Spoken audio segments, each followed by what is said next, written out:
Kishore sir, ನಮ್ಮ ಕಂಪನಿಗಳನ್ನೆಲ್ಲ ಅವ್ರು ನೋಡ್ಬೇಕು ಅಂದ್ರೆ ತೋರ್ಸೋದಕ್ಕೆ ಏರ್ಪಾಟ್ ಮಾಡಿ. Okay sir. It's not necessary. Sir, ನೀವು ಎಕ್ಸ್ಪ್ಲೇನ್ ಮಾಡಿ ಸ್ಟೈಲೇ ಇವ್ರಿಗೆಲ್ಲ ತುಂಬಾ ಖುಷಿಯಾಗಿದೆ sir. Excuse me, tomorrow morning will sign the contract. Sir, agreement signing contract ಎಲ್ಲ ನಾಳೆ ಬೆಳಿಗ್ಗೆನ ಮಾಡೋಣ ಅಂತಿದ್ದಾರೆ. Okay, thank you very much sir. With pleasure sir. Thank you. Okay, see you tomorrow morning. ನಾನು ಇವ್ರನ್ನ ಕಳಿಸ್ಬಿಟ್ಟು ಬರ್ತೀನಿ ಸರ್. ಹಾ,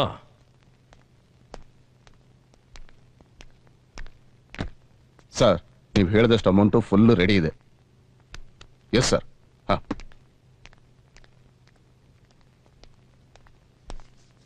ಸರ್. ಕಿಶೋರ್ ಕಿಶೋರ್ ಕಿಶೋರ್ ಕಿಶೋರ್, ಯಾಕೆ ಕಿಶೋರ್? ನಾಳೆ ಬಂದು ಕಾಂಟ್ರಾಕ್ಟ್ ಸೈನ್ ಮಾಡ್ತೀನಿ ಅಂತ ಹೇಳ್ತಿದ್ದಾರೆ. ಅದಕ್ಕೆ ಯಾಕೆ ಸರ್ ಟೆನ್ಷನ್? ನಾಳೆ ತಾನೇ 4,000 ಕೋಟಿ ರೂಪಾಯಿ ಕಾಂಟ್ರಾಕ್ಟ್. ಅದು ಸೈನ್ ಆದ್ರೆ 500 ಕೋಟಿ ನೆಟ್ ಪ್ರಾಫಿಟ್ ಸಿಗುತ್ತೆ. ನಾಳೆ ಬೆಳಿಗ್ಗೆನೆ ಮುಗಿಸ್ಬಿಡೋಣ ಅಂತ ಹೇಳಿದ್ರಲ್ಲ ಸರ್. ಸುಮ್ಮನೆ ದಡ್ಡನ್ ತರ ಮಾತಾಡ್ಬೇಡ. ನಮ್ಮ ಆಪೋಸಿಟ್ ಪಾರ್ಟಿ ಅವರು ಓವರ್ ನೈಟ್ ಏನಾದ್ರೂ ಟ್ಯಾಕಲ್ ಮಾಡಿ ಕೆಲಸನ ಮುಗಿಸ್ಬಿಟ್ರೆ 500 ಕೋಟಿ ಬಿಟ್ಟು ಹೋಗುತ್ತೆ. ಸರ್, ನಾವು ಅವ್ರನ್ನ ನೋಡ್ಕೊಳ್ಳೋ ರೀತಿ ನೋಡ್ಕೊಂಡ್ರೆ ಬೇರೆಯವ್ರು ಟ್ಯಾಕಲ್ ಮಾಡೋ ಚಾನ್ಸ್ ಇರಲ್ಲ ಸರ್.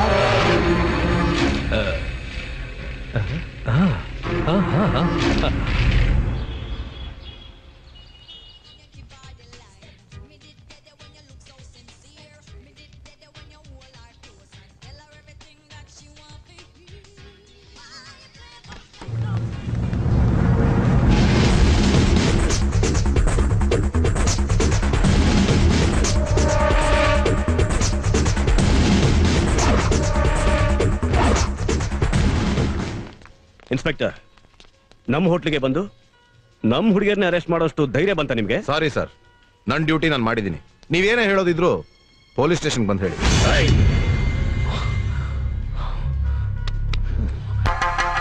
ಹಲೋ ಹಲೋ ಡ್ಯಾಡಿ, ಏನೋ ನಮ್ಮ ಹೋಟೆಲ್ಗೆ ಪೊಲೀಸ್ನವ್ರು ರೈಡ್ ಮಾಡಿ ನಮ್ಮ ಬಾಂಬೆ ಹುಡುಗಿಯರನ್ನೆಲ್ಲ ಅರೆಸ್ಟ್ ಮಾಡಿದ್ದಾರೆ. ಯಾವನೋ ಅವನು ಇನ್ಸ್ಪೆಕ್ಟ್ರು? ಏನ್ ರಮೇಶ್? ಫೋನ್ ಕೊಡು ಅವನಿಗೆ. Okay daddy.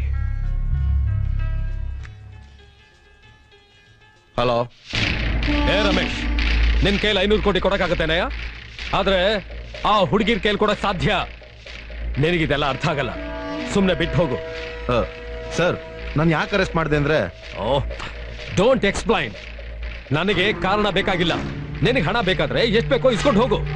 ಆ ಹುಡುಗಿನ ಬಿಟ್ಬಿಡು. ಸರ್, ಸಾರಿ ಸರ್, ಮೇಲಿಂದ ತುಂಬಾ ಪ್ರೆಷರು. ಹೊಸ ಕಮಿಷನರ್ ಬೇರೆ, ನಾನು ಏನು ಮಾಡಕ್ಕಾಗಲ್ಲ. ಸರ್, FIR ಫೈಲ್ ಮಾಡ್ಲೇಬೇಕು ಸರ್. ಇಲ್ದೆ ಹೋದ್ರೆ ಡಿಪಾರ್ಟ್ಮೆಂಟ್ ಇಂದ ನಂಗೆ ಪ್ರಾಬ್ಲಮ್ ಆಗುತ್ತೆ. ಅಂದ್ರೆ ನಿನಗೆ FIR ಫೈಲ್ ಮಾಡೋದಕ್ಕೆ 5 ಹುಡುಗಿರ್ ಬೇಕು ಅಷ್ಟೇ ತಾನೆ? ಸರಿ, ನೀನ್ ಸ್ಟೇಷನ್ಗೆ ಹೋಗು. ನೀನ್ ಸ್ಟೇಷನ್ಗೆ ಹೋಗೋದಕ್ಕೆ ಮುಂಚೆ 5 ಹುಡುಗಿರ್ ಅಲ್ಲಿರ್ತಾರೆ. ರೈಟ್? ಹೋಗಯ್ಯ. ಸರ್, ಇದು ಸಾಧ್ಯನಾ? ಈ ದಯಾನಂದ್ಗೆ ಅಸಾಧ್ಯ ಅನ್ನೋದು ಯಾವುದೂ ಇಲ್ಲ.